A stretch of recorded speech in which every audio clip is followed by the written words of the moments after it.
Allez, bonsoir, mesdames et messieurs, soyez la bienvenue à MyMedia Prime TV. Nous sommes situés à Fangoudron Banguet.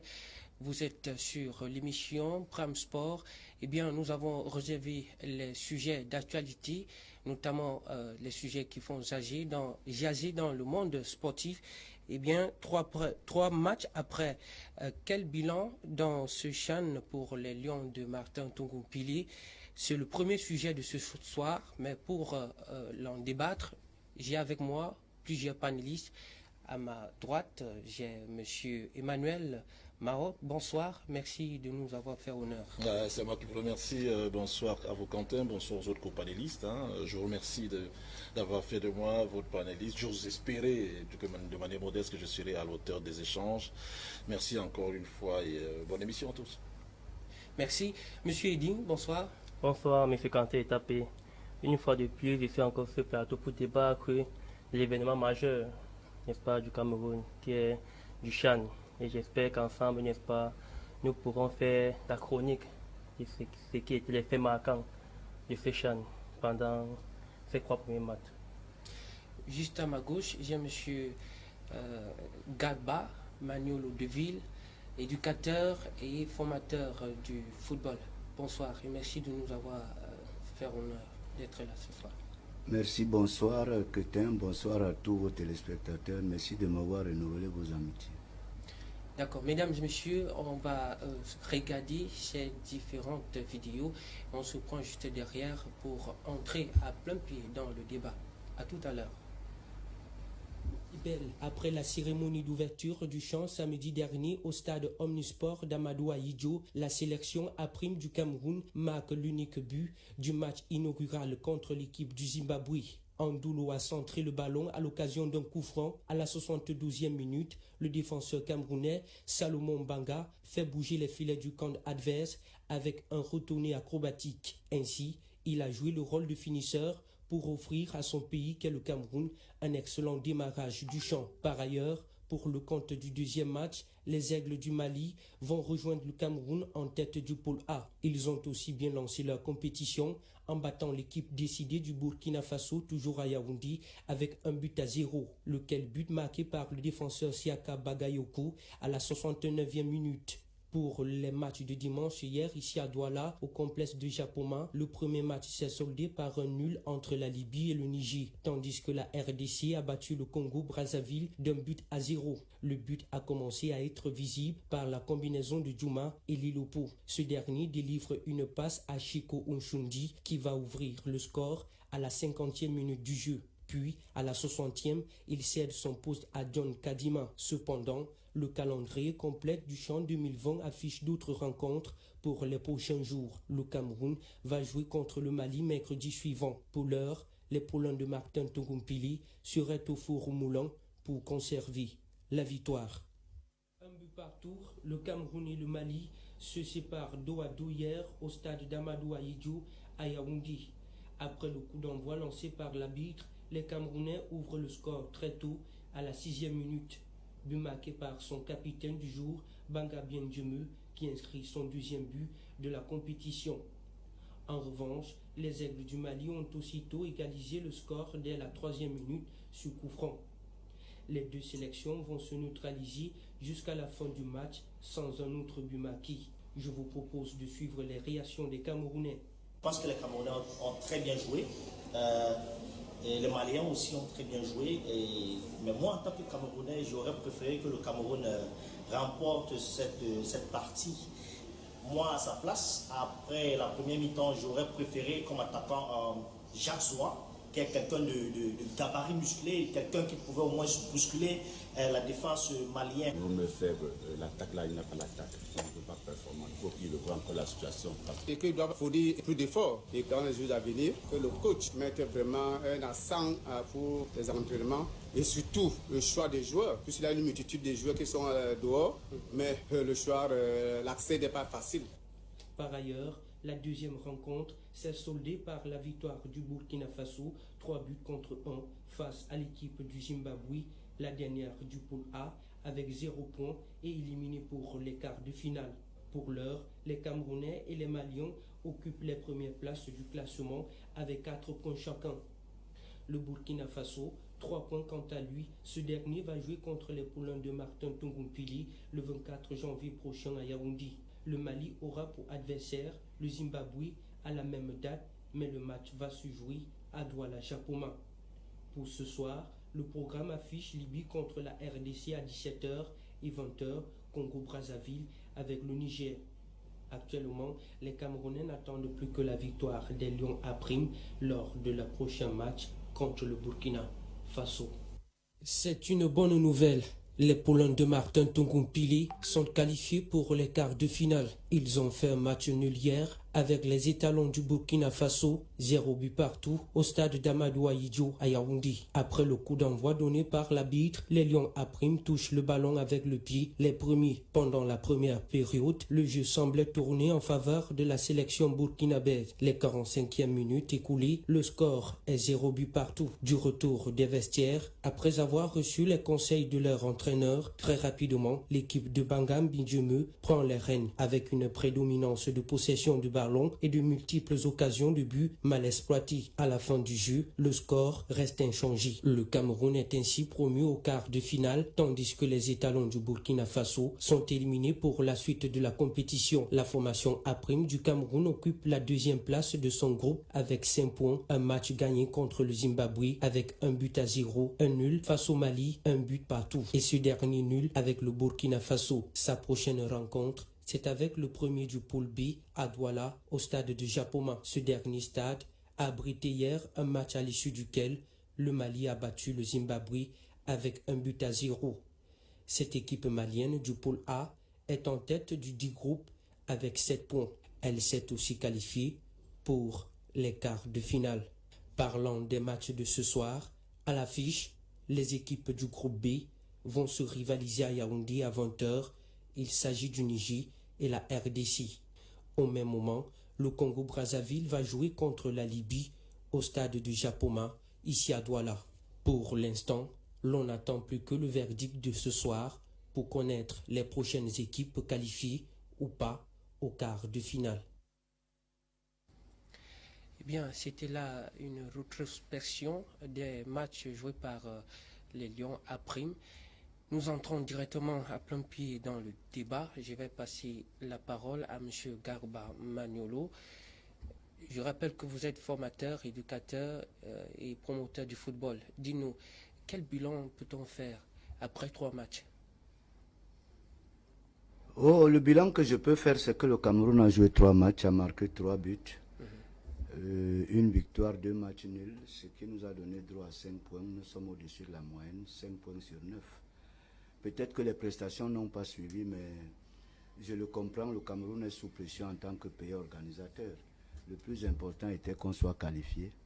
Maintenant, le Camerounais aurait souhaité qu'il y ait de la manière, il n'y en a pas. Nous sommes là, attendons voir ce que le match des quarts de finale donnera, comme ici en face au RDC, qui est l'un des prétendants au titre. Bon, mais impossible n'est pas camerounais quand on sait qu'à tout moment, les Lions sont plus dangereux quand ils sont dos au mur, comme c'est le cas pour ce CHAN de 6e édition que nous organisons au Cameroun. Et qu'est-ce qu'on peut attendre de particulier? Ce qu'on attend de particulier, c'est la victoire pour que les Lions à prime passent au prochain tour. Il n'y a rien d'autre. Et puis, il faut le faire avec ou sans manière. Le plus important, c'est d'arriver au résultat final, parce que c'est le but de plus qui fait la victoire. Maintenant, pour le faire, il faut s'armer pour qu'on évite les précédents matchs qu'on a vus. Vous avez, ou bien vous êtes convenu avec moi, ou bien tous les panélistes ici présents, sauf si je me trompe, que contre le Mali, on a risqué. C'était la même chose contre le Burkina Faso, puisque le Burkina Faso nous aurait gagné 4-0 en première période, que personne n'aurait dit le contraire. Grâce à notre grand gardien de but, Achou Kerido, c'est vrai qu'il fait partie de l'équipe, mais il joue correctement et très bien pour le moment le rôle de dernier rempart. Et parlant, qu'est-ce qu'on peut dire des fautes commis par les joueurs, les cartons jaunes qu'on les a donnés, qu'est-ce qu'on peut dire par là?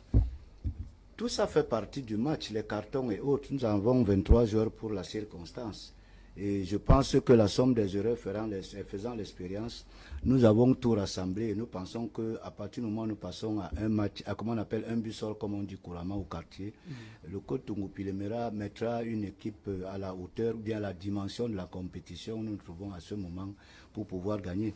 Les cartons font partie du match. Bon, je sais que dans l'équipe du Cameroun, depuis certaines années, il nous manque un leader technique. Si on avait un leader technique et puis le dispositif mis en place par le coach ne permet pas aux attaquants de mouvoir. Quand vous voyez le dispositif, le 4-2-3-1, le plus souvent l'avant-centre est abandonné. Je pense que cette fois-ci il fera un effort. Sauf s'il se dit qu'il est fort pour les tirs au but. Là nous jouerons comme d'habitude, nous allons plier peut-être sans rompre, si nous aurons encore cette chance. Donc je pense que le Cameroun n'a pas une autre issue, c'est de gagner le match si nous voulons arriver en finale le 7 février prochain. Oui, je passe la parole à M. Emmanuel. Comment appréciez-vous le bilan des Lions après? Avant que je l'apprécie, Quentin, il faudrait poser la question aux adversaires de notre football. Question inhérente justement aux objectifs qui sont fixés en réalité. Évidemment, je pense que pour un pays organisateur, il est clair que le passage au second tour était importantissime. C'est-à-dire le second tour ici étant les quarts de finale. Donc dans ce cas-là, m'étant mis dans la peau des organisateurs, je vais dire que l'objectif est atteint déjà de se qualifier. Mais après, pour un pays organisateur, on se rend quand même compte qu'il y a des balbutiements. Parce qu'un pays organisateur, généralement, ça se passe comment? On reçoit la capitale ou bien dans la ville qui est supposée être le pied-à-terre, supposée être la maison, entre guillemets, même si les Lions peuvent se produire n'importe où au Cameroun. Ben, on y reste parce qu'on est première équipe, on y reste parce qu'on a produit du jeu, on y reste parce qu'on a gagné la plupart des matchs, on y reste parce que justement on est leader. Et du coup, les autres adversaires dès les quarts de finale craignent parce que ces adversaires-là seront déplacés, seront venus vers nous. Ça s'est pas passé comme ça. Les Lions, évidemment, ils ont fait deuxième, donc ils sont partis de Yaoundé pour Douala. Donc, ce qui, sur le plan du tourisme, en réalité, est sympathique aussi. Parce que les Lions qui soient restés à Yaoundé, seulement peut-être une partie de la population du Cameroun qui vit à Douala n'aurait pas vu ça d'un bon oeil. Donc, sur ce plan-là, c'est une bonne chose. Après, sur le jeu, à proprement parler, L'aîné a dit des choses assez sympathiques. Il n'y a pas eu de production de jeu, mais en l'état, après 3 matchs, les Lions sont en train de plonger. Plonger pourquoi? Parce que premier match, c'est laborieux au forceps, on gagne le Zimbabwe. Et deuxième match contre le Mali, on concède un but. Et puis troisième match contre le Burkina Faso, on ne marque pas, on ne concède pas. Du coup, on est en train de stagner. Parce que tout au moins, on aurait scoré à chaque fois. Et du coup, c'est problématique. Deuxième problème, en réalité, parlant du jeu des Camerounais, il y a si particulier, c'est qu'il n'y a qu'un défenseur central qui puisait, qui est l'homme à marquer maintenant 2 buts pour lui, défenseur central de Kodo sur le Garoua. C'est un problème, ça veut dire, l'aîné l'a dit, des thèmes qui lui sont chers, ça veut dire que sur le plan offensif, il y a des problèmes encore. Donc, heureusement qu'ils sont arrivés à Douala lundi vite fait, il a fallu s'acclimater entre guillemets, même si en Douala et Yaoundé, le climat quasiment, il est le même en ce moment. Il fait chaud et il va falloir préparer ce match-là. Et du coup, c'est au sélectionneur et à son staff de trouver des solutions pour que, justement, que ce soit productif. Je vais finir par là. Il a dit, évidemment, on peut se comporter comme la Squadra Tsura, comme les équipes comme l'Allemagne à l'époque, qui bétonnait, comme l'équipe de France même, ne perdons pas ça de vue, qui en 98 et en 2018, quasiment le même système, c'est-à-dire un gardien de but qui a vocation défensive, évidemment, il y a 4 défenseurs, il y a 3 dans l'entrejeu qui bétonnent, il y a Zizou à l'époque et puis 2 flèches devant qui peuvent soit être lancées, attaque rapide, contre-attaque, faire la différence tout seul ou bien créer des fautes. Et on s'est rendu compte que justement les Lions indomptables ont scoré sur balle arrêtée. Ça peut être un atout. Et tout étant entendu qu'il y a quand même dans notre effectif des joueurs à vocation offensive, des joueurs qui peuvent faire la différence et surtout sur les flancs. Je l'espère que ça va se passer comme ça. Donc on peut jouer comme ça, compte tenu du fait qu'en l'état, le seul compartiment qui est plaisant, qui plaît à tout le monde, c'est le compartiment défensif. Avec Achoukiridou en état de grâce, honnêtement, le portier de Bamenda, qui rentrait de la Guinée avant que de paraffer son contrat avec Bamenda. Il est extraordinaire. S'il n'est pas là, honnêtement, peut-être le Cameroun n'est pas au second tour, même si le foot est collectif et il y en a quand même qui sortent du lot. Donc on peut s'appuyer là-dessus et espérer également, ou à défaut de ça justement, parce qu'on est à domicile, même si pour ce match-là, je vais finir par là, c'est la RDC qui sera favorite, essayer de produire du jeu, avoir une attaque quand même cette fois-ci, qui ne serait pas stérile, parlant des attaquants. Donc c'est au sélectionneur de penser à ça, et j'ose espérer que d'ici à 48 heures, parce qu'on est à 48 heures de la rencontre, il aura trouvé des solutions pour que le Cameroun, enfin, produise du jeu, et surtout que les attaquants puissent marquer. D'accord. Je vais passer la parole à M. Émile Digne. Cameroun pour le premier match avec le Mali, c'était 1-0, un but partout. Deuxième match avec le Burkina Faso, c'était 0 but partout. Non, je me trompe. Le premier match, le Cameroun-Zimbabwe, c'était 1-0, voilà, en faveur du Cameroun. Et le Cameroun contre le Burkina Faso, c'était 0 but partout. Et le Cameroun, non, c'était avec le Mali. Oui, un but partout maintenant. Donc le Cameroun avec le Burkina Faso, c'était 0 but partout. Oui, quelle analyse, quelle lecture faites-vous? L'analyse que je fais, je sais quoi, moi, c'est une analyse mitigée. Oui. Pourquoi est-ce que je dis mitigée? On a vu une équipe, franchement, vous avez qui ne produit pas du jeu. Une équipe qui a des problèmes, surtout des problèmes offensifs. Oui, qui est incapable, les milieux sont incapables de faire jouer les attaquants. Et ça, c'est un véritable problème. Et là, je vais faire une parenthèse. On a marqué 2 buts. Les 2 buts sont venus par qui? Les défenseurs. Ils sont passés les attaquants. Moi, le problème, n'est-ce pas, du meilleur buteur, n'est-ce pas, au championnat qu'on n'a pas convoqué, restera pour moi comme une épine dans le pied. À chaque fois que je vois ça, je ne pense qu'à lui. Pourquoi est-ce qu'on arrive là? On dit souvent chez nous que ne regarde pas là où tu t'es fait mal, regarde d'abord là où tu as glissé. Je ne dis pas qu'on a déjà glissé, non. Mais selon moi, on pouvait faire mieux. On pouvait montrer notre visage. Comment on pouvait montrer notre visage? Je parle l'expression de ces attaquants. N'est-ce pas? C'est un peu ça. Oui, je vais dire mitigé parce que aussi on n'a pas produit du jeu, on souffre. Le premier match on a gagné 1-0, les 2 autres matchs étaient tellement nuls. Oui. Donc ça prouve aussi que même si nous sommes qualifiés, nous sommes deuxième, donc même dans la douleur, n'est-ce pas, nous pouvons passer. Et le deuxième cas, c'est quoi? J'ai reconnu en les Camerounais le fighting spirit. Ils ont prouvé que même dans la douleur, ils peuvent faire des résultats. Oui, on peut faire des résultats. Puis les gars aussi ne demandons pas, même quand on les demande, ils ne sont pas en jambes, ils n'ont pas eu assez de temps pour se préparer, n'est-ce pas? Mais par là, on voit que les gars veulent jouer. Les gars veulent jouer, les gars veulent montrer qu'ils ont vraiment cette volonté-là d'aller de l'avant. Même si parfois on a vu que contre le Mali, contre le Burkina Faso, ils étaient plus mis en jambes que nous. Ça, c'est une réalité, nous ne mentons pas.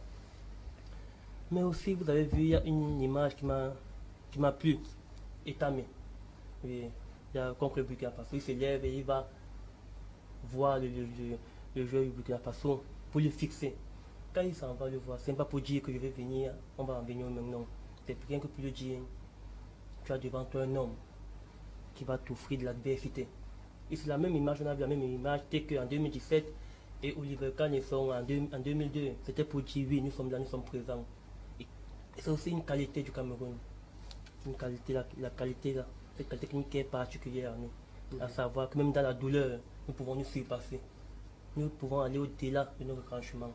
Donc c'est aussi ça, cette force-là, que j'invite, n'est-ce pas, ces joueurs, n'est-ce pas, à se armer de courage pour mieux affronter les cas de finale. Parce que n'oublions pas qu'on joue quand même contre le Congo, double tenant du tir et qui est archi favori. Tous ces joueurs, la majorité jouent depuis Puissant Mazembe, un des plus grands clubs africains. N'est-ce pas, mais là, je sais que le Cameroun peut. Malgré tout ça, je sais que le Cameroun peut battre. Je vais faire encore un petit lien. Il commence de la même manière qu'ont commencé nos Lions en 2017. Une victoire de 2-0. Le troisième match contre le Gabon, où on est archi dominé, mais on réussit à faire manu. Et c'est la même chose qui s'est passé contre le Burkina Faso.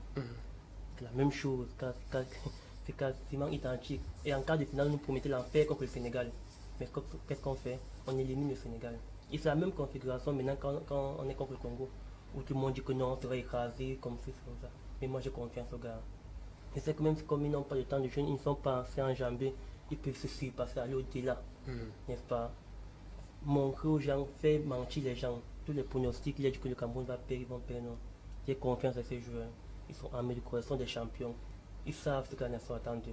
Donc, à eux seulement de les laisser, ils vont nous produire des merveilles. Malgré les championnats qui n'ont pas été organisés. Oui, c'est ce que je dis que c'est d'abord un désavantage. J'ai souligné que c'est un désavantage parce qu'ils ne sont pas jamais, n'ont pas assez de maths. C'est un désavantage, oui. Mais, au-delà de ça, j'ose croire que cette volonté inébranlable qui habite tous les Camerounais sera leur partage contre le Congo. Et ils pourront se surpasser. parfois, quand on s'attend au Cameroun à être décevant, c'est là qu'ils nous surprennent tous. Oui, c'est vrai, les faits sont là. Nous, c'est quand on ne marque pas. Ça nous fait mal. Parfois, on se demande même sur quoi est-ce que le coach s'est basé pour faire cette sélection. Bon, mais ils sont déjà là, on ne va plus tellement revenir en arrière. Même comme, je ne veux pas vous mentir, j'ai des correspondants à Yaoundé. Même ici, les gens mouchardent qu'il y a eu peut-être pour monnayage, pour affection, tribal ou bien quoi que ce soit. Mais moi je dis, la sélection, cette sélection-là, le coach s'est basé peut-être sur tout. Mais dans certains secteurs du stade. Sur quoi précisément? Pour moi, il s'est basé sur tout sauf des performances footballistiques. Il faut le dire, moi je le dis, je l'assume. Parce que je ne peux pas accepter. Moi qui m'essaye un peu au football, qu'on joue sans que nous attaquons le match, c'est une honte pour nous. C'est une honte, il faut 2 actions d'éclat. Nous que défenseurs pour venir mettre 2 buts. C'est quand même un peu friand. Vous estimez que ce ne serait pas un défenseur qui devrait marquer le but? Non, un défenseur peut marquer. Mais la première tâche, la fonction première d'un défenseur, ce n'est pas obligatoirement de marquer, ce sont les attaquants. C'est ça. Ça le véritable problème. Mais pourquoi est-ce qu'il ne marque pas? Ça veut dire qu'il y a un problème. Et la problématique du manque du meilleur buteur de la compétition est encore à jour. Moi, je prie vraiment que Cameroun gagne cette compétition. Mais parce que si ce n'est pas le cas, vous allez voir, vous allez me dire, n'est-ce pas? Il a recruté ses joueurs, je ne sais pas, d'où parle vraiment du monnayage, des affections, peut-être tribal, des acquaintances, vraiment, je ne sais pas. Moi, je me pose ça. Mais j'ose croire, n'est-ce pas, qu'au-delà de tout ça, ce qu'on a appelé là, n'est-ce pas, sachant d'abord qu'ils sont décriés, le secteur offensif est décrié, ils voudront, n'est pas, se surpasser. Se surpasser, n'est pas, de nous produire quelque chose de meilleur, quelque chose de beau. Vraiment, qui sont 2 au mieux. Maintenant, c'est le 1 but sort, comme on dit souvent. Il n'y aura plus de mal de retour, ce n'est pas une champion ligue ici. Et moi aussi, je vais dire, Jacques Zola a joué le premier match, mais les 2 autres matchs, il n'a pas joué. Il sait qu'il a fait un mauvais match. Il sait que les Camerounais ont tiré sur lui. Pourquoi il fait ça? Lui qui devait venir relever le niveau. Mais moi, s'il était coach des Lions actuellement, je mettrais Jacques Zola au stade contre le Congo. Oui, je le mettrais au stade. Parce qu'il sait ce qu'on attend. Le temps pour moi de te relancer tout à l'heure. Je vais donner la parole à M. Garba Magnolo. Est-ce que vous êtes d'accord lorsqu'il dit que ce ne serait pas un défenseur qui devrait quand même marquer le but lorsque nous avons des attaquants, des gens qui devraient jouer le rôle des finisseurs? Est-ce que vous êtes d'accord avec son point de vue? Je suis d'accord avec son point de vue d'une part et pas d'accord avec son point de vue d'autre part, puisque le but du Pas d'accord, pourquoi? Le but du défenseur n'a jamais été refusé parce que c'est le défenseur qui a marqué. Maintenant, le défenseur est fait pour défendre. Parce que particulièrement, moi, j'habite en face du camp des officiers, où c'est écrit ministère de la Défense et régiment du génie. La devise, c'est défendre et construire.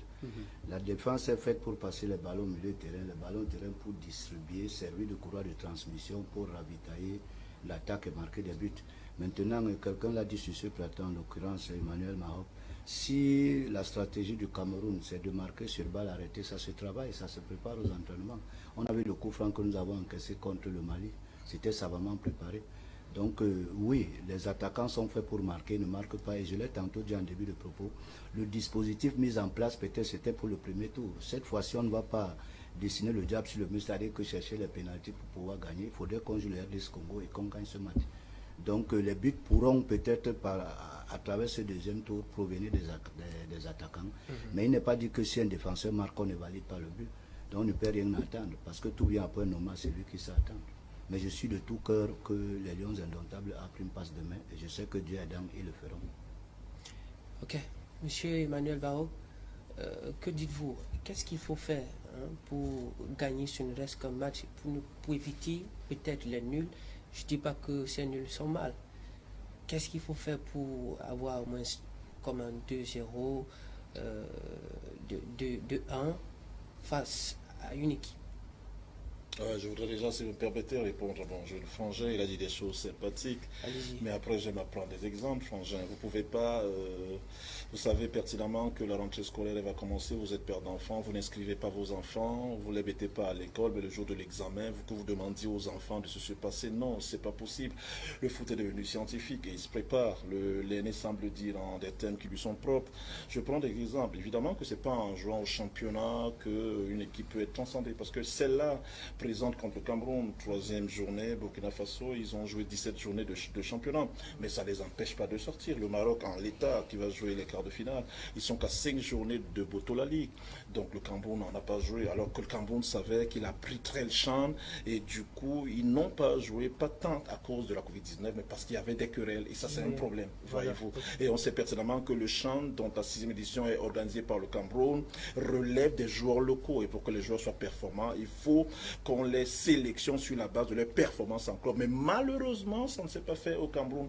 Donc c'est un problème, justement, que vous leur demandiez de se transcender. C'est super sympathique, mais après, le physique est dense. L'entraîneur sur le plateau le sait. À un moment donné, on sera saturé. Donc c'était pour répondre à votre question. Maintenant, pour répondre à la vôtre, évidemment, qu'est-ce qu'il faut faire ? Ce qu'il faut faire d'entrée de jeu, c'est de se servir de nos moyens. Et le Cameroun en a moyens moraux déjà, en termes de statistiques. 13 matchs déjà, Cameroun, RDC. Voyez-vous, la RDC nous a battus une fois, on les a battus 7 fois, on a fait 5 matchs nuls.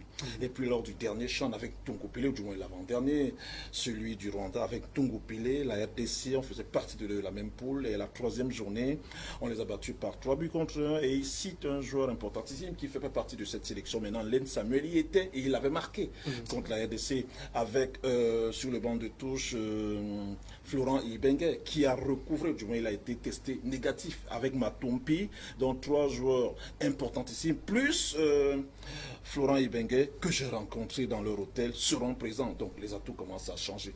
Donc en termes de statistiques, les Lions ils passent devant, mais après la réalité c'est tout autre. Pour faire simple et répondre à votre question, on doit d'abord se servir de nos atouts. Et en l'état, les atouts des Camerounais, c'est lesquels? C'est le gardien de but, Achou Keridou, extraordinaire. C'est la défense centrale qu'il va falloir maintenir. Il ne va plus falloir tâtonner, faire des balbutiements. D'ailleurs, on dédie les blessés au genou, donc probablement, il ne pourra pas jouer. Il manque Andoulo, flanc gauche, qui est out complètement. Le latéral gauche de l'Union de Douala, qui sera malheureusement plus là. Pour lui, la compétition, elle est finie. Il va falloir trouver un pendant de Andoulo, un remplaçant. Voilà, parce qu'Andoulo, le match contre le Zimbabwe, c'est lui qui fait quasiment la passe décisive. Il n'est pas là avec ses déboulés côté gauche, offensif, défensif.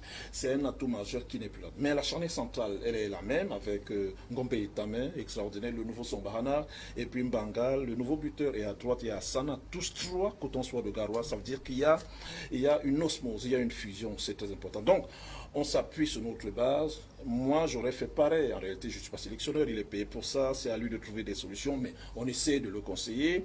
On met 3 milieux en réalité, parce que notre milieu du terrain n'est pas productif du tout. Il ne produit pas du jeu.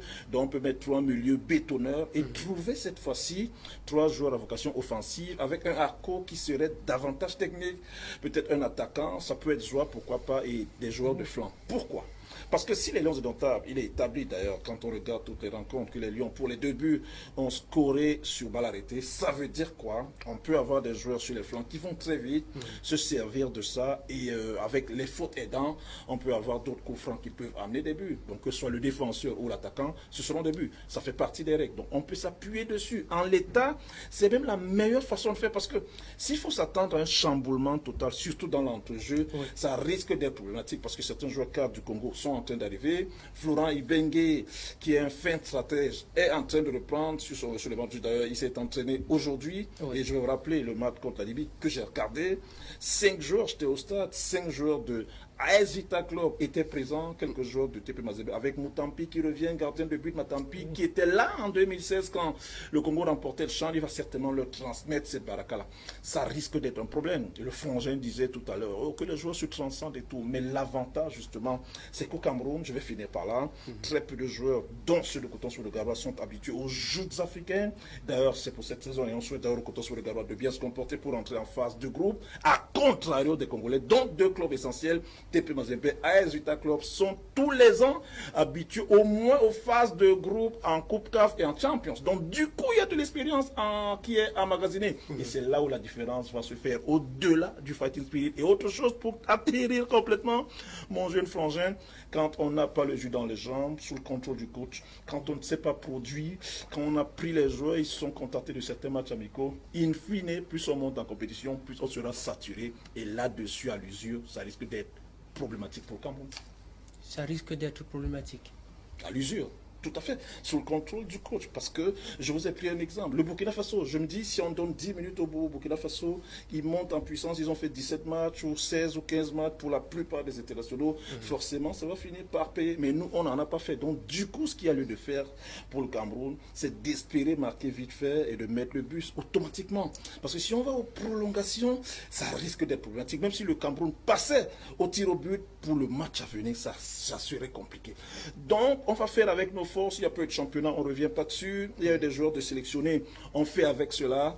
Mais la stratégie serait justement qu'on s'appuie sur nos bases, défensives surtout, avec des joueurs dans l'entrejeu qui seraient des joueurs Fiori classés, comme on dit du côté de l'Italie, c'est-à-dire des top players capables de faire la différence, soit par dribble, soit en allant très vite sur les flancs. Et rien qu'à travers ça, le Cameroun peut, sur une balle arrêtée, 1, 2, 3 balles arrêtées, marquer un but et mettre le but et se qualifier pour les demi. Wow. Monsieur, oui, s'il vous plaît, avec votre permission, oui, je rappelle déjà que tout puissant Mazembe n'a que 5 joueurs dans cette équipe. 5 joueurs. 5 joueurs, parce que c'est une équipe qui a beaucoup d'internationaux qui viennent de différents pays. Tout à fait. Donc les Congolais dans cette équipe, il y en a 5, donc 3 titulaires. Et pour revenir en ce qui concerne le championnat, parmi les 16 équipes qui sont présentes au CHAN au Cameroun, 6e édition, il y en a 9 qui n'ont pas encore commencé le championnat. Et il a tantôt dit le Burkina Faso à la 17e journée, le meilleur buteur a 12 buts en 15 matchs. Mais ils ont été mis out. Donc ça veut dire quoi? Ça veut dire que le Cameroun ne s'est pas préparé. Il a dit, sauf si je me trompe, qu'il faut 6 semaines pour se préparer, être prêt pour un match. Maintenant, les A-Prime ont fait plus de 6 semaines. Dans les 6 semaines, les matchs comment on appelle, de préparation sont différents des matchs de championnat. La preuve, nous avons perdu presque tous nos matchs de préparation, mais nous sommes en train de nous qualifier pour le second tour. Est-ce qu'on peut dire par là que les échecs qu'on a eu à connaître pendant le mini-CHAN servaient plutôt des matchs d'entraînement pour, n'est-ce pas, résister en ce moment-ci où nous sommes en train de jouer pour le CHAN? Je vous ai tantôt dit que la somme des erreurs fait l'expérience. Et le Cameroun gagne beaucoup plus dans le désordre que dans l'ordre. Ça veut dire quoi? Toutes les fois que nous nous sommes mal préparés, nous avons fait un résultat très positif. Je vous prends des exemples. Au Mondial 90, nous nous sommes entraînés avec des équipes des inter-immeubles en Yougoslavie. Tout le monde a critiqué. La preuve, le grand frère Joseph-Antoine Bell avait dit que contre l'Argentine, si on reprend 6-0, c'est un exploit. On connaît la suite. Première équipe africaine à se qualifier pour les quarts. Nous sommes allés en 2017. Nous avons fait la même chose. Nous sommes allés à la Coupe de la CEMAC dernièrement, la veille U20. On nous attendait, le moins à gagner. Thomas Libi part en Coupe d'Afrique des Nations. On ne compte pas sur lui. Il gagne. En 2002, nous avons une meilleure équipe où tout le monde s'attend qu'on joue au moins les demi-finales de la Coupe du Monde. Nous titillons, comment on appelle, la RFA qui nous mène 2-1, on égalise 2-2. Nous faisons match nul contre l'Argentine. Nous gagnons les Pays-Bas 2-1, sauf si je me trompe. Mais c'est chaotique. Nous rentrons avec 1 point. Donc, le plus souvent, c'est vrai. Je vous ai toujours dit que quand il y a la coutume, il y a la tradition. Mais c'est vrai aussi qu'à force de trop tirer sur la corde, elle finit par casser. C'est-à-dire que cela ne va pas nous réussir tout le temps qu'on vienne, on fait les préparations pour venir gagner. Cela n'arrive qu'aux grandes équipes, mais il ne faut pas le faire pour devenir grande équipe. Mais sauf en 90 aussi, pour ajouter un mot à ton moulin, à 4 h du matin, à la veille du match, le jour du match, les joueurs en étaient à réclamer leur prime. Donc pour démontrer à quel point il y avait du désordre, il y avait du bordel. Je suis d'accord, mais ça me permet encore de... Et il faut rappeler qu'il y avait le meilleur joueur du monde de tous les temps et que l'Argentine a perdu le 8 juin 90 à Milan à 9 contre 11. Giuseppe Meazza, justement, il disait quelque chose maintenant. En 2017, vous avez pris le même exemple. Sauf qu'en 2017, c'est totalement différent. On a 33 joueurs qui sont professionnels, entre guillemets, parlant du CHAN.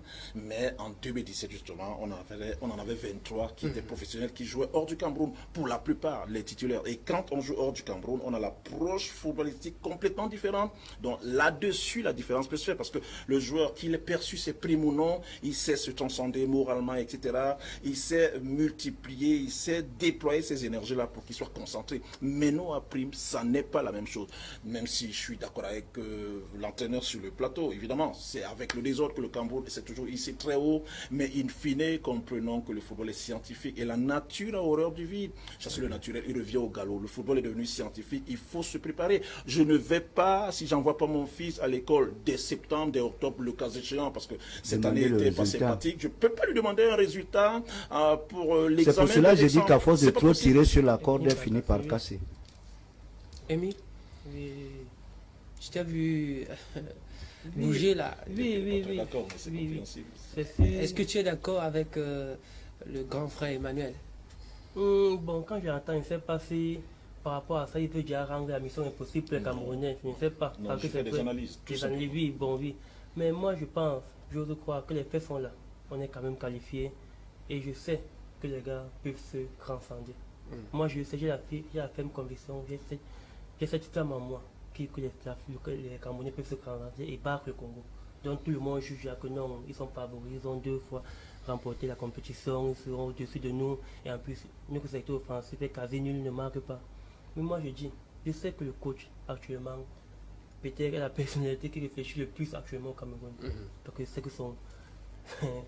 n'est-ce pas sa matière grisante de tourner. C'est ça.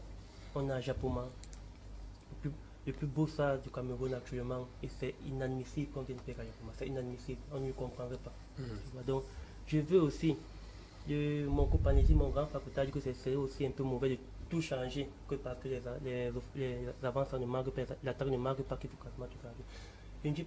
Moi, je ne dis pas qu'il faut tout changer, mais il faut mettre un peu de sel.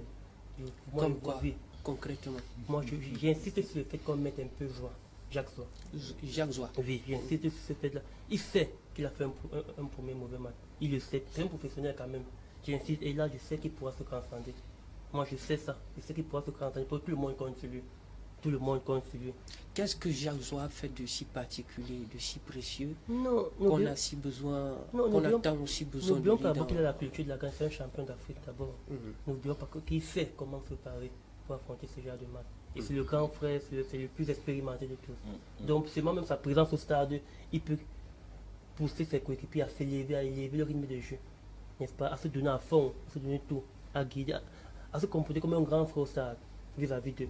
Donc, c'est ça que j'ai. Et aussi ce caractère de leader-là, qui nous manque même parfois au stade. Donc, il peut apporter ça. C'est pour ça que j'insiste vraiment qu'on lui mette au stade. Parce qu'il n'est pas venu dans cette compétition pour être au banc. Mais après, pour une fois, sur ce plateau, et permettez-moi de vous avoir coupé, je suis impoli là.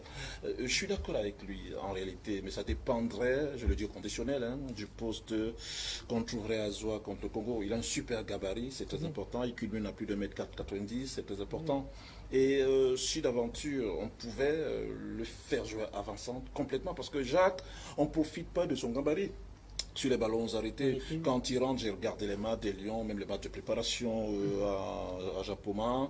C'est vrai que c'était contre les équipes de championnat du Cameroun, quand on sait qu'ils n'ont pas joué. C'était contre UMS de Lom par exemple. Quand il rentre, Jacques, on le fait jouer au couloir, on le fait jouer 9,5, on le fait jouer en meneur de jeu, mais il est importantissime compte tenu de son expérience. On peut le faire jouer avançante, par exemple. Il serait un avançante à l'ancienne, c'est-à-dire il fixe, mais il pourrait mobiliser 2 défenseurs et les autres joueurs justement peuvent en profiter. Mais si Jacques rentre pour jouer meneur de jeu, pour jouer au couloir, il n'est pas important à la sélection dans ce sens-là. Je pense que le sélectionneur, c'est peut-être une brèche qu'on lui tend, justement, indépendamment du fait qu'il soit celui qui réfléchit trop, il a son staff, etc. Il aide à la réfléchir, même si c'est lui qui a le dernier mot, c'est lui qui est comptable du résultat, le sélectionneur. Il peut faire rentrer Jacques Zoua pour le faire avançant. Ouais, je suis d'accord, ce serait sympathique, compte tenu du fait qu'en réalité, pour cette liste-ci, il n'en a retenu que 4. Et du coup, Jacques faisant partie des 4, Ndjeng aussi, qui au demeurant n'est pas très sympathique aussi, l'ancien joueur d'Espérance de Tunis. on pourrait, pourquoi pas, faire jouer Jacques Zoua, les champions d'Afrique qu'il a rappelé, du haut de son expérience, il peut amener un truc. Je pense qu'il a mal joué parce qu'on le fait jouer 9,5, on le fait jouer au couloir, on lui demande de faire ce qui ne semble pas être évident pour lui, voyez-vous. Alors que s'il rentre pour fixer, ça peut être un atout. Avec 2 joueurs sur les flancs, sur les retraits, ils peuvent, voilà, de par son gabarit, jouer de la tête et expirer, peut-être être un point d'ancrage justement pour ce joueur-là qui viendrait de derrière. Ça peut être des solutions, je pense que le sélectionneur va réfléchir à ça. Oui, avec votre permission, le dispositif mis en place par le coach Tungumpili est celui d'amener les latéraux à porter offensivement au niveau des attaquants. Bravo, coach. Mais le comble, c'est que l'attaquant ou bien les attaquants qui ont déjà eu à évoluer là ne répondent pas à ces critères. Et Zoa, je suis d'accord avec vous qu'il va apporter en expérience, en influence, en tout. Bon, mais le rôle qu'on veut lui donner comme leader technique ne le convient pas. Absolument. Et s'il faudrait que Zoa vienne jouer comme leader technique le match contre RDC Congo, il sera incapable de barrer le joueur qui va le barrer quand nous aurons le ballon.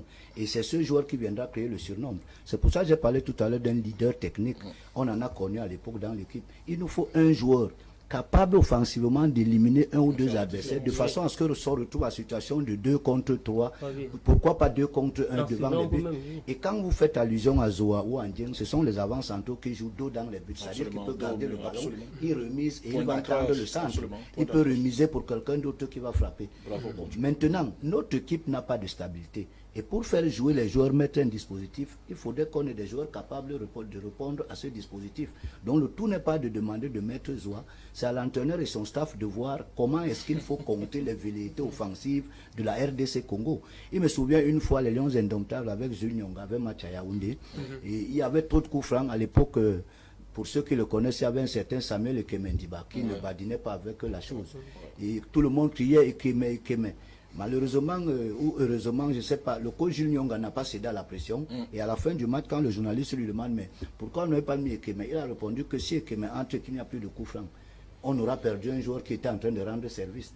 Donc je pense que le tout n'est pas de faire jouer Zoa parce qu'il est expérimenté, parce qu'on peut avoir besoin de 11 joueurs qui vont courir 90 minutes durant et qu'on marque à la 93e minute comme c'était le cas, c'est pas du Congo la fois dernière. Ça sera une victoire. Je vous ai dit que le Cameroun est sous pression. Nous sommes pays organisateurs. Et il a si bien dit, le Cameroun à l'extérieur n'a pas la même pression que quand nous jouons ici. Et nous venons dans le chaudron de Douala où tout le monde est en quête de son billet pour aller voir ce match. Moi, je vais vous dire, je vais vous surprendre. Moi, je ne peux pas aller voir ce match parce qu'il y aura débordement. Et il va falloir que le Cameroun gagne automatiquement. Donc, c'est un match où l'entraîneur est en train de travailler avec son staff. Ils vont certainement nous présenter une équipe. Et il ne peut pas aligner une équipe pour aller perdre. S'il perd, il n'a pas de prime de match. Conséquence, il ne paiera pas l'électricité. Donc, personne n'est venu là pour badiner, malgré tout ce qui se dit autour. Mais tous ceux qui sont là sont conscients et il faudrait que le bouchon corresponde avec la bouteille. Vous gardez la parole. Qu'est-ce qu'on peut questionner au niveau de l'attaque, des finitions? On ne voit pas les joueurs qui enfoncent les ballons au fond des filets du camp adverse. On voit toujours les ballons qui vont toujours à côté des buts. Qu'est-ce qui ne va pas? Qu'est-ce qu'il faut faire? Ce qu'il faut faire, c'est qu'il faut travailler devant les buts. Mais maintenant, le dispositif qu'on met, moi particulièrement, je n'ai pas encore vécu l'entraînement des Lions, comme le disait le frère Emmanuel Maroc.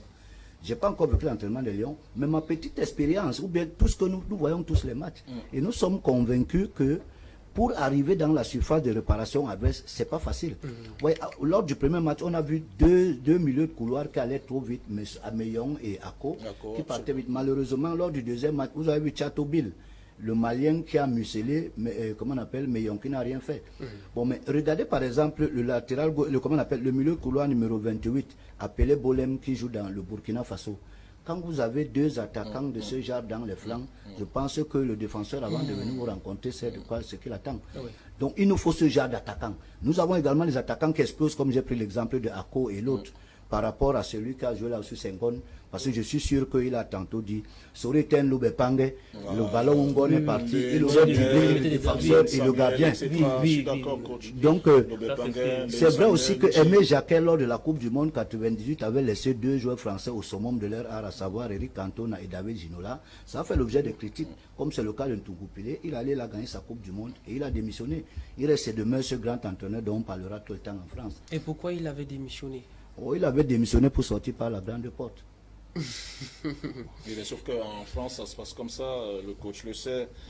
Quand on a atteint le sommet, comme Aimé l'a fait, on va se rappeler qu'Aimé prend la sélection de France courant 94 en réalité, 94-95, et lors de l'Euro en Angleterre, justement, il n'a pas pensé à certains joueurs, justement, qu'il a laissé. Parce qu'en 93, un certain novembre 93, contre l'Israël, ça n'était pas lui qui était sélectionneur.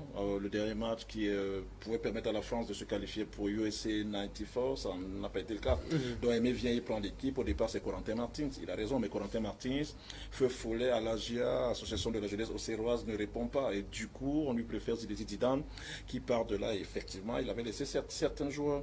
Il a raison, je suis tout à fait d'accord avec lui. Mais après, quand même, coach, honnêtement, moi, je ne veux pas faire de polémique, quand même. Mais quand on a un Len Samuel qui était là en 2016 au Rwanda, il était là en 2018 sous Rigobertson, et qu'il a été là sous Clément Aroga, honnêtement, le sélectionneur, ça n'est plus l'objet du débat, je suis d'accord, mais il nous aurait quand même dit pourquoi il n'amène pas Len. C'est tout à fait. On est en droit, nous les hommes de médias, justement, lui, le journaliste, etc., de se poser des questions. Mais malheureusement, chez nous, il n'y a pas de conférence de presse, il n'y a pas de point de presse pour nous expliquer. Expliquez-nous que Len, voilà, il ne peut pas partir pour telle ou telle raison. C'est le sélectionneur qui est souverain, il est comptable du résultat. Donc après, on se doit de se questionner. Donc, sur ce ballon comme ça, anodin, s'il y a Len Samuel, Lobeng Pangendi, honnêtement, ça doit être une évidence. Mais après, on fait avec les forces que nous avons. Je suis d'accord avec vous.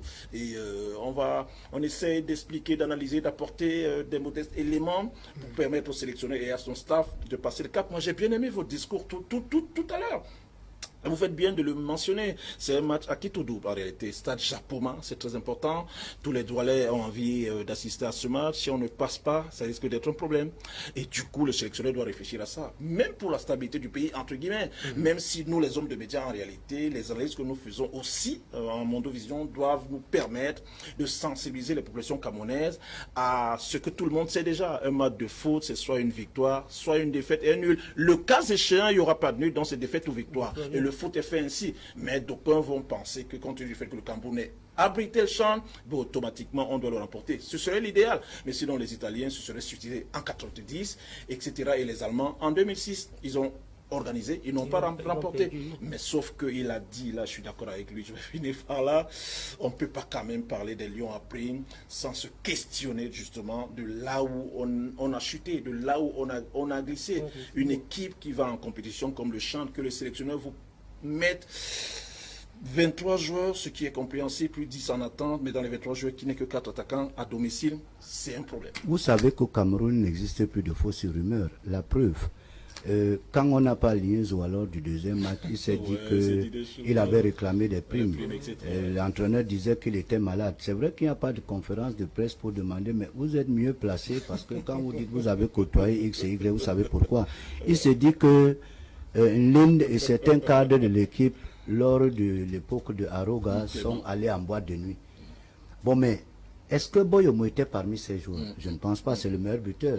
Il a vécu la même scène ou bien le même scénario que Eugène Ekoulé, meilleur buteur du Cameroun, je pense, avec 24 buts à l'époque. On se souvenait, Ekoulé, Union de Douala. Il n'était pas parti au Mondial 82. Bon, quand vous partez, quand vous avez eu la préparation que Tungu Pelé a eu et que vous gagnez, ça couvre tout. Vous êtes le gros arbre que cache la forêt. Quand il y aura des fêtes, on va réveiller les esprits comme les Lindes, les Lobepang, les Etabawok, je ne sais pas, l'Indi, il y a, comment on l'appelle, le Moubarak. Il y a beaucoup, je sais vrai qu'il n'y a plus de stade à Douala, du moins pour le moment. Enfin, il y en a pour toutes. Il y a Omar Kodjon même qui est allé. Je ne vous le fais pas dire. Mais je pense que dans cette équipe nationale, il s'est passé quelque chose parce que Aroga, qui a fait partie si titulaire de son époque, avait certainement été trompé par certaines personnes. Et puis, comme la maladie qui avait tué le café va tuer le cacao, l'équipe actuelle est venue, avec le superviseur devenu entraîneur principal. Il a convoqué, par exemple, aujourd'hui 4 joueurs. Le lendemain matin, il a enlevé un pour appeler un fédé. Il y a Anguille Souroche, il y a quelque chose qui ne va pas. Et tout le monde attend juste que nous perdons. Donc, je pense qu'on ne va pas en arriver là. Parce que je l'ai tantôt dit, les Lions sont souvent trop dangereux quand ils sont dos, mais surtout que cette compétition, on ne l'a jamais gagnée. Mais je pense que demain, l'entraîneur pourra réfléchir pour nous mettre un dispositif de façon à permettre aux défenseurs congolais aussi offensifs qu'on le sait, de rester dans leur base arrière en mettant quelqu'un comme Zoa, comme l'Inde, comme les je l'ai fixer, tantôt dit, qui est un avant-centre pour fixer et qui joue dos au mur pour pouvoir remiser, aller attendre. Et ça va permettre à nos latéraux, que seront Asana ou Kemi, de monter, pouvoir faire, comment on appelle, créer le surnombre dans la phase offensive. Maintenant, on aura un problème, comme on a eu un problème de transmission. On a essayé la fois dernière avec, comment vous l'appelez, le numéro 13, la Chente. Il n'a pas pu. L'avant-dernier match, c'était un Fédé. Il a un bon coup de pied. Mais il n'a pas cette aisance technique. Il n'est pas ce leader technique. À ce niveau, on a un problème. Maintenant, pour jouer le bloc équipe, il va falloir qu'on reste éveillé et qu'on puise dans nos types pour pouvoir rester à ces Congolais qui vont affronter les Lions à prime demain. Mais je pense qu'il y aura plus de peur que de mal. Il y aura plus de peur que de mal. En tout cas, on va prendre cette petite transition. On se reprend juste derrière tout à l'heure.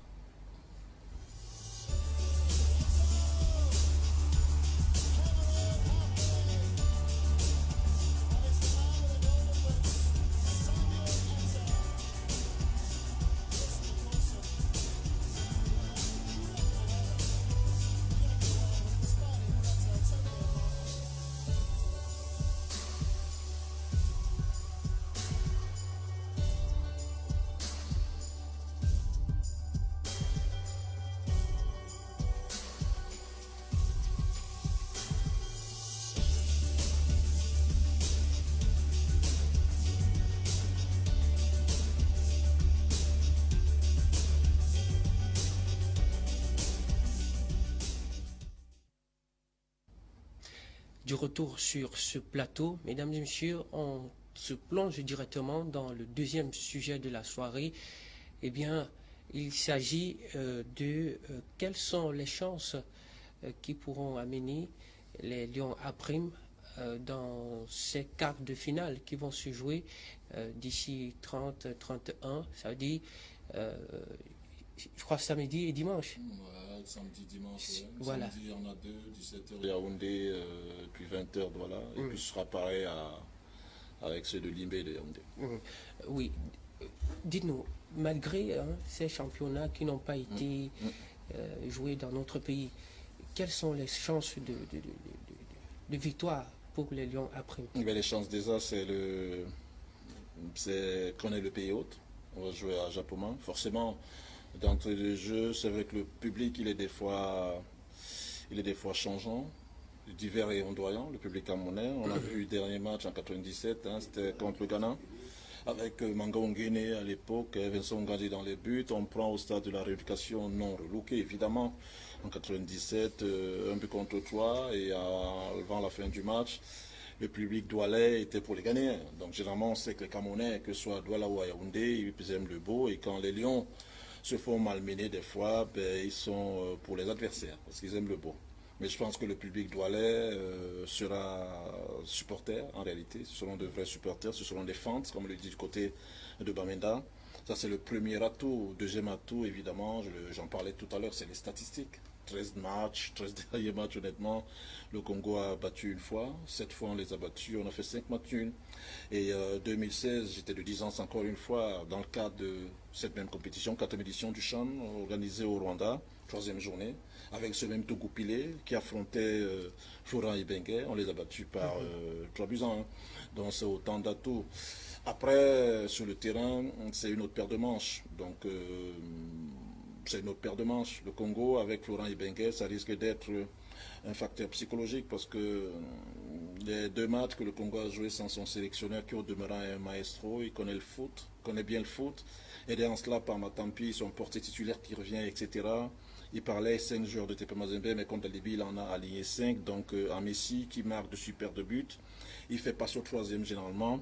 Donc c'est quelque chose qui risque de booster les Congolais. Parce qu'ils étaient 9 à être écartés. 9 joueurs, j'entends pas, plus un préparateur physique et Florent, qui n'était pas là, mais il est testé négatif. Donc du côté du Congo, ça booste davantage. Je pense que si on était dans une bourse de valeur, la valeur du Congo serait remontée, rien qu'après l'annonce du contrôle négatif de Florent Ibenge. Donc ça, c'est les atouts congolais. Après, ils ont un collectif assez sympathique.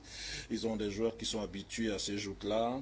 Donc, on va dire avantage Congo. Et puis, quasiment favori, parce que 2 fois des tenteurs en titre, etc., des joueurs qui sont qui se rencontrent généralement sur toutes les pelouses africaines, qui ont ces expériences du public, etc.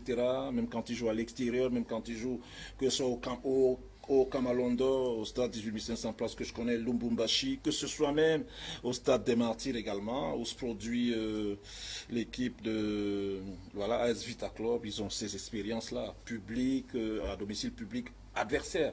Donc ça va les transcender. Mais après, le seul atout aussi du Cameroun, c'est qu'on est une équipe à craindre, on est un pays à craindre, parlant de foot. Et puis généralement, quand on joue contre le Cameroun, on a peur. Une anecdote pour finir, j'ai eu la grâce divine de faire partie des journalistes qui avaient couvert les Jeux africains du Caire, enfin pas les Jeux africains, je veux dire la CAN U23 en novembre 2019. Honnêtement, les Égyptiens craignait le Cameroun.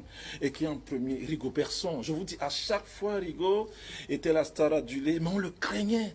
Et ils avaient oublié à un moment donné que ça n'était pas Rigo, ça n'était plus Rigo qui jouait, il n'était que patron du banc technique, c'était les joueurs. Mais rien que la seule présence de son amenait les Égyptiens à craindre le Cameroun au point où, après qu'il nous ait même battus, il n'en revenait pas. Donc c'est un peu ça la valeur de Florent Ibenge quand il est à la tête de cette sélection qui connaît les A et les A'. Donc ça peut être une valeur, mais après le Cameroun, je l'ai dit, je vais finir par là. On est une terre de foot, on est un pays de foot, cette patriation en Coupe du Monde, même si évidemment c'est pas ça qui joue sur le terrain, 5 Coupes d'Afrique. Et les Congolais, en termes de statistiques, on a toujours pris le dessus. Donc on peut surfer dessus avec nos valeurs et espérer remporter ce match pour se qualifier en demi. Et il a dit quelque chose, on n'a jamais remporté de CHAN. La plus grande participation, c'est quart de finale. Et il nous tarde aussi quand même de remporter ça. Et peut-être à domicile, ce serait sympa en attendant de le faire au CHAN. Mais d'ici à là, beaucoup d'eau va couler sous le pont. Il s'agit là de la 4e participation. Absolument, on a fait quart de finale seulement avec l'équipe du Cameroun. D'ailleurs, on a fait quart de finale en 2014, c'était au Soudan avec Emmanuel Ndoumbe-Bosso. On sort au pénalty, Côte d'Ivoire malheureusement. C'était pareil au Rwanda il y a 5 ans. Suntungu Pile, on passe le premier tour, mais le second tour, premier match, bim, on sort de là. On est à domicile, ce serait aussi sympathique de préparer le CHAN. Mais en même chose, en même temps aussi, il y a quelque chose qui me revient. Si le Cameroun remporte le CHAN, vraiment je le dis sans polémiquer, est-ce qu'on ne va pas dire finalement que le championnat du Cameroun n'aura servi à rien? Parce que même sans jouer le championnat, on peut en arriver à remporter le CHAN. Ça pourrait également poser pas mal de questions, nous les consultants de foot, hommes de médias. Oui, mais in fine, le plus important serait qu'on rapporte, je l'espère pour le Cameroun, et espérer ratisser l'âge pour que le football camerounais, sur le plan de l'administration et sur le plan du jeu, aidé en cela par les infrastructures que nous a offertes le président Paul Biya, serve à quelque chose pour que le Cameroun soit davantage fort. Oui, quel mal il y aura si le Cameroun, malgré que c'est un pays autre, remporte... Il n'y aura pas de mal, en réalité, c'est le souhait. Mais sauf que je l'ai dit précédemment, le CHAN concerne les sélections qui ont en leur sein des joueurs qui évoluent dans les championnats. Évidemment, il a relevé, il y en a une neuvaine, 9 pays qui n'ont pas joué, mais peut-être pour des raisons diverses, raisons inhérentes à la Covid-19. Le Cameroun ne sentait pas trop la Covid-19, encore qu'on pouvait jouer, ça pouvait sonner cru dans les stades, je veux dire, on aurait pu faire jouer. Mais la raison pour laquelle le Cameroun ne fait pas son championnat, c'est les querelles entre la fédération et la Ligue. C'est compris, c'est su de tout le monde. Après, ça aurait été un baromètre assez sympathique, justement. Le championnat s'est étant joué 5, 10 journées, 15 journées, 16 longs, et puis que l'équipe nationale aille remporter. Mais il n'y aurait vraiment pas de mal que le Cameroun aille remporter. Mais sauf que pour certains, ils vont se dire finalement, on ne peut pas ne pas jouer le championnat et aller remporter le CHAN. Ce qui est un paradoxe en réalité, même s'il y a 9 pays qui n'ont pas joué pour des raisons liées à la pandémie. Mais le vin est tiré, il faut le boire. On est tous derrière les Lions en espérant justement, et là je le rejoins, qu'ils vont se transcender, qu'ils vont aller chercher dans leur dernier retranchement pour espérer remporter ça. Donc, et ça passe par le Congo. Samedi prochain, avec mon plongé. On sera au stade, je vais t'amener, il n'y a pas de souci. Même façon pour la réussite d'une manifestation. Monsieur Emile, oui, qu'est-ce que le Cameroun a, sur quoi il peut compter pour, n'est-ce pas, remporter ces quarts de finale? D'abord, l'aspect psychologique. Mon grand frère là s'est bien relevé. On a joué 13 fois et on les a battu 7 fois. D'abord, c'était un très grand élément, c'était un gros atout. Donc psychologiquement, quand les joueurs congolais entrent au stade, ils savent que ces gars nous ont battu 7 fois. Même comme Idandine, est-ce qu'ils ne peuvent pas refaire? Et donc, la pression peut changer de camp. Et là, ça nous libère aussi. Parce que mentalement, nous sommes au-dessus d'eux. Et ça, c'est une réalité. C'est un fait. Comment est-ce qu'ils vont jouer? Ils vont attaquer, ils vont aller, ils vont observer, ils vont essayer de voir la température du match. Et là, ça c'est notre avantage. D'abord, cet aspect psychologique, là, on est au-dessus d'eux. Il y a le public d'abord, qui est le 12e homme.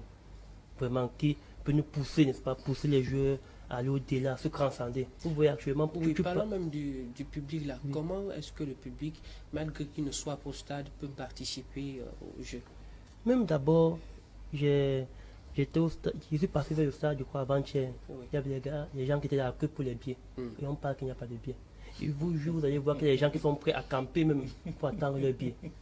Même si on dit qu'il n'y a plus de billets, ils sont prêts à rester aux alentours du stade pour crier. Les gars, il y a cette effervescence là. Parce que le Cameroun, c'est une terre de football. C'est la référence sur le plan en Afrique quand on parle de football. Donc c'est un peu ça, il y a ce 12e, il y a ce public-là qui pourra, n'est-ce pas, pousser les Camerounais à se surpasser, n'est-ce pas, à jouer comme si leur vie en dépendait. Oui. Et ça, c'est aussi un gros atout. Et maintenant, si moi, il fallait parler de pourcentage, de probabilité, je dirais 60-40 pour le Cameroun. 60-40 pour le Cameroun, oui. Puis je dirais 60-40 pour le Cameroun. Franchement, oui, je sais qu'ils peuvent le faire. Parce que ce sont des joueurs qui ont envie. Quand je vois les Tamé, les Mbanga, tous ces gens-là, ils veulent vraiment se faire un nom. Ils veulent raviver cette flamme-là qui habite les Camerounais dans le temps passé et dont certains ont perdu. Ils savent qu'ils sont en mission, ils sont nos avatars. Oui. Parce qu'ils savent que le triomphe à cette compétition pourra aller au-delà du football. Pourra aller au-delà du football. Pourra être le début du fondement de la stabilité de notre pays. Croyez-moi que si le Cameroun remporte cette compétition, vous verrez même que les tensions qu'il y a au niveau machin vont baisser. Tous peuvent être émerveillés, peuvent être en joie. Et c'est comme ça. Et je vais faire un lien avec la qualification de la Côte d'Ivoire pour le Mondial 2006. Là, j'étais un peu très petit, là, je n'ai pas compris. Quand on nous élimine, j'ai pleuré, peut-être, j'avais mal. Mais après, j'ai compris, quand j'ai pris un peu de l'âge. À cette époque, la Côte d'Ivoire était divisée, c'était en guerre. Oui. Mais vous jurez, cette qualification a marqué la fin de la guerre en Côte d'Ivoire. On a vu Didier Drogba aller de l'autre côté, parler, quitte la figure de cette équipe. Et vous ne ment pas que la paix est revenue en Côte d'Ivoire. Donc je crois vraiment que nos joueurs savent ce qu'ils attendent. Ils savent qu'ils sont en mission et que tout un pays tout entier est derrière eux. Donc ils pourront faire ça, ils pourront se surpasser. Ils pourront aller même au-delà de leurs espérances et remporter ce match. Même, il peut dire de la meilleure des manières. Oui, parce qu'ils savent que c'est le match le plus difficile. Et parfois, ce qui est difficile, les Camerounais ont l'habitude de les simplifier. Oui, quittons des gradins pour maintenant la pelouse. Est-ce qu'on peut compter sur le professionnalisme des joueurs? Des joueurs, oui. On peut compter évidemment sur le professionnalisme. Il y a tantôt dit qu'ils peuvent, n'est-ce pas, se transcender. Et je sais que maintenant, le discours peut-être que l'entraîneur va tenir sera certes différent de ce qu'il y a eu lors des trois matchs. Oui. Et je sais que les Camerounais ont cette capacité-là, à se booster, à se motiver en un match. C'est ça qui fait la fierté de ce pays. Donc je sais qu'ils peuvent jouer, qu'ils peuvent essayer de nous produire même du jeu, que nos attaquants peuvent être mis en valeur pour aussi gagner de la confiance et maintenant relancer vivement, n'est-ce pas, cette compétition-là. Monsieur Garba, 60-70%, est-ce que c'est ce que vous estimez aussi? Je vais un peu revenir en arrière. Il a parlé professionnel. Le professionnalisme, c'est un état d'esprit. Ce n'est pas celui qui joue à l'étranger. La preuve ici au Cameroun, il y a les joueurs qui jouent dans l'Union. Quand il vient en civil, il se débarbouille, comment on appelle ça, il s'échange, il s'habille, il s'entraîne. Après, il se débarbouille, il s'habille, on te dit qu'il était aux entraînements, on l'appelle le pro. Donc c'est la façon de faire. Et dans le cas d'espèce, on a parlé du Congo. Le football a la théorie et la pratique. Théoriquement, avec ces deux coupes gagnées, je ne sais pas quoi, le Congo est un peu au-dessus de nous. Mais ils ont également évoqué quelque chose, un plan mental. Au niveau du plan mental et psychologiquement, le Congo sait que d'office il est éliminé. Ils ont pris les exemples, cette participation, ainsi de suite. Maintenant, pour que le Congo soit éliminé, il faudrait que pratiquement, donc, dans l'ère de jeu, qu'on démontre que ce que le papier nous dit est autre chose. à travers l'animation de jeu que l'entraîneur mettra sur place. Je vous ai dit que nous manquons ce que beaucoup d'équipes en ont, des métronomes, les leaders techniques. Ouais, et puis dans notre équipe, nous comptons sur un bloc équipe, mais offensivement, nous ne sommes pas présents. Donc pour gagner le Congo, il faudrait qu'on s'arme de beaucoup d'arguments. Ils viendront avec la peur, mais ils ont un coup à tenter. Chaque chose a un début et une fin. Qui vous dit que demain, ce n'est pas la fin, ce qui n'est pas mon souhait. Mais je dis qu'il faudrait aussi qu'on ait un Assou Kerido dans son assiette pour pouvoir gagner ce match. Donc je pense que c'est du 50-50. Mais maintenant, je pourrais dire que 51-49. Pourquoi? Parce que nous sommes à l'extérieur. Et que je pense le public de Douala va nous pousser à gagner. Et que les Lions partent de Douala avec une victoire pour continuer à Limba afin qu'on se retrouve le 7 février à Yaoundé pour cette finale contre je ne sais qui, mais je souhaite que ça soit le Mali. D'accord. Un dernier tour de parole. Un mot de fin, chacun. Monsieur Emmanuel. Le mot de fin, c'est qu'au sortir de ce champ, quels que soient les résultats, je souhaiterais quand même que le championnat du Cameroun, sur le plan local, reprenne. C'est très important parce qu'on parle du champ et c'est le baromètre. Parce que les joueurs, ils évoluent localement. Et quand on parle du Congo maintenant, je m'en voudrais de ne pas le dire, 5e championnat reconnu d'après l'indice CAF, après celui de l'Égypte, de la Botola Ligue marocaine, etc., et de l'Afrique du Sud. Donc c'est le 5e meilleur championnat. Ce serait sympathique quand même qu'au sortir du CHAN, que peut-être pour le CHAN à venir en Algérie, que le Cameroun ait organisé un super championnat, qu'on ait retenu 23 gamins, plus 10, parce que ça fait partie des désirata de la CAF, que ces gamins-là aient brillé en championnat et qu'ils aient valablement représenter le Cameroun. Parce que c'est ça le but. Donc, quel que soit le résultat, s'il est positif, ce serait sympathique. S'il ne l'est même pas, voyez-vous, juste au sortir du set de la finale, mais voilà, qu'on se mette au travail pour que le championnat soit organisé, pour qu'il atteigne un certain niveau. Parce qu'en l'état, vite fait, je vais finir, il n'y a que le Coton Sport Garoua qui à un moment donné a fait 7e, qui est redescendu compte tenu de ses perfs en Coupe européenne, en Coupe africaine, qui n'était pas sympathique. On va rappeler qu'ils ont fait finale 2003, finale 2008. Finale, voilà, ils n'ont pas remporté, mais il serait bien quand même que notre championnat soit relevé. Parce que contre le Congo, si on les gagne, ce serait bien, mais après, ce serait logique que le Congo gagne pour la simple raison qu'ils ont 2 chans, leur championnat est le 5e, en l'état, dernier ranking, dernier classement, et surtout, tous les ans, AS Vita Club et TP Mazembe jouent les phases de groupe. Ça fait d'une pierre deux coups, ça permet aux gamins d'être expérimentés et surtout ça permet de rentrer de l'argent dans les clubs. Et du coup, les clubs congolais, à contrario aux clubs camerounais, ne connaissent pas la dèche. Donc vivement que le Cameroun se mette à ce niveau-là. Et on espère bien avec le volet infrastructurel qui est en train d'être résolu, qui est quasiment résolu avec le stade Paul Biya à venir, extraordinaire, que le Cameroun se mettra à ce niveau-là, sur le plan infrastructurel. D'ailleurs, c'est fait. Et surtout, les clubs camerounais deviendront forts parce que les championnats localement, professionnels, première, deuxième division, auraient été bien organisés. Monsieur Emile, oui, je dirais d'abord au niveau public, parce que le public doit être un public effervescent. Et je veux que ceux qui auront la chance d'être au stade, qu'encouragent vraiment nos joueurs. Parce que je connais, j'ai déjà écrit dans un stade, surtout à Douala, même si à Bépanda. Quand ça ne va pas, on se met à lancer des mots qui n'encouragent pas, qui déstabilisent même. Je sais de quoi il pas à lancer, à dire, toi, tu vas voir. C'est parce qu'on soit professionnel. Il faut que là, c'est une scène internationale. Donc, il faut qu'on montre une meilleure image de nous. N'est-ce pas? Dans la moralité, dans tout, dans nos comportements, dans notre façon d'agir. Et aussi, je vais parler à nos 23. Je vais dire que les gars, c'est beaucoup de gloire à sonner. Vous êtes en phase d'écrire l'histoire et je crois bien qu'ils l'écriront. Parce que bien plus que des footballeurs sont nos zéros. Oui, sont nos zéros.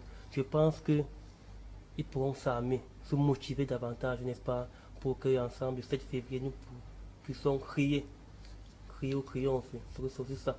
Et aussi revenir un peu à nos dirigeants, de dire eux-mêmes sont d'accord de ce qui arrive. Et même ils voient que il n'y a pas eu championnat, il n'y a pas eu les gars ne sont pas jambes, mais on parvient à passer dans la douleur. N'est-ce pas que ça les serve de leçon? Qui mettent le football camerounais en avant, qui laissent leurs égos à côté, qui se disent non, on sait un pays. Ce pays, le football camerounais a existé avant nous. Et c'est même après nous ça existera. Parce que si ceux qui étaient avant nous s'étaient comportés de la sorte, le Cameroun n'aurait pas ce beau palmarès qui fait sa fierté, dans tout, non seulement sur le plan africain et aussi sur le plan mondial. Donc on puisse intérioriser cette façon de penser, n'est-ce pas, pour qu'ensemble, comme par le championnat camerounais, que tout le monde soit heureux, que ça remobilise les gars à aller au stade encourager, pour que nous puissions voir des pépites, n'est-ce pas, des génies pour le Cameroun, pour que nous puissions voir des génies éclore, n'est-ce pas, pour qu'ensemble nous puissions crier et être la pépinière en Afrique, qui n'est-ce pas, qui relève ces joueurs d'excellents talents là, comme on l'a souvent eu par le passé. Donc c'est pas là que je vais finir. Monsieur Garba, dernier mot. Oh, je vais terminer par là où il fallait commencer. J'adresse mes sincères condoléances aux accidentés de la falaise de Chang-Chua-Chang. Nous sommes de tout cœur avec eux. Il ne me reste qu'à leur souhaiter que la terre de nous aille soit légère et que les Lions indomptables l'accompagnent à travers une victoire demain face au RDC Congo. Maintenant, comme disent les autres panélistes, je pense qu'après le CHAN, on ne va pas sevrer l'enfant du joueur, c'est-à-dire que continuer avec l'immobilisme, que les uns et les autres fassent le rapprochement pour que les enfants se trémoussent et que l'engouement que nous voyons ici au CHAN redevienne à travers notre championnat dont nous sommes sévres à Douala depuis plus de 3 ans et jouir de les infrastructures à nous offertes par le gouvernement camerounais. Et comme ça, on reverra des centres tirs tendus, bananes tachetées, magnolotisées à mi-hauteur pour le plaisir du public. Allez, ciao, ciao. Victoire pour les Lions indomptables après. Victoire pour les Lions indomptables après. Le plus important, c'est de gagner. Je sais que les Lions vont fléchir, ils vont plier, mais ils ne vont pas rompre comme lors du quart de finale Cameroun-Sénégal. Voilà, ok, on y fait que par la suite, tout à la fin, nous sortirons vainqueurs.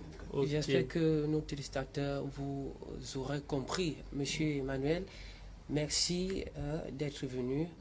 Je rappelle que vous êtes consultant sportif. C'est moi qui vous remercie. Voilà, si mon timetable me permet et que vous m'invitiez, je viendrai. Toujours, il n'y a pas de souci. Merci beaucoup. Monsieur Émile, une fois de plus, merci. Merci, c'est moi qui vous remercie vraiment de m'avoir encore une fois de plus réitérer votre amitié, n'est-ce pas, pour que ce soit là, pour qu'ensemble nous débattons, n'est-ce pas, du CHAN. Monsieur Gaba. Je reviendrai par nécessité, sauf si ma présence vous encombre. D'accord. Mesdames et messieurs, c'est ici que le rideau tombe pour cette émission. Prime Sport, on se donne rendez-vous jeudi prochain, si prêt à Dieu. D'ici à là, portez-vous bien. Et je dis merci également à mon technicien Desmond, qui est mon producteur. Bonne nuit à tous. À demain.